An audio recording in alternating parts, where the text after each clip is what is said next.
আজি আমাৰ দিনত বহু সময়ত সৰকাৰি চাকৰি আমি 60% মেধাৰ ওপৰত পাইছিলো ইন আৱাৰ টাইম বাট যেতিয়া আমাৰ নেক্সট 5টা বেটছ আহিলে লাহে লাহে অসমত পৰিৱৰ্তন হ'ল যে টকা পইচা নিদিলে আমি চাকৰি পাব নোৱাৰো এটা সময়ত এনেকুৱালৈকে আহি গ'ল যে এচিএস অফিচাৰ হবৰ কাৰণে 1 কোটি টকা ঘোষ দিব লাগে 1 crore and these are recorded evidence মই এনে কোৱা নাই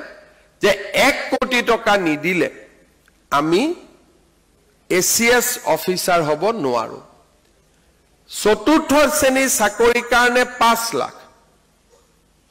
শিক্ষক আদিৰ কাৰণে 12 লাখ 15 লাখ এই ধৰণে এটা বজাৰত অঘোষিত ৰেড কাৰ্ড চলিছিল আজি আমাৰ যোৱা 5 বছৰত 1.5 লাখ চাকৰি হৈছে আৰু প্ৰত্যেকজন চাকৰি পোৱা যুৱক যুৱতীৰ এটা কাহিনী আছে they have a story to tell যে মোৰ মায়ে তৰকাৰী বেপাৰ কৰিছিল মোৰ দেউতাই টিউচন কৰিছিল মোৰ দেউতা ট্ৰেন্সফাৰ হৈ থাকিছিল মায়ে মোক ঘৰত পঢ়ুৱাইছিল এই 1.5 লাখ যুৱক যুৱতীৰে এটা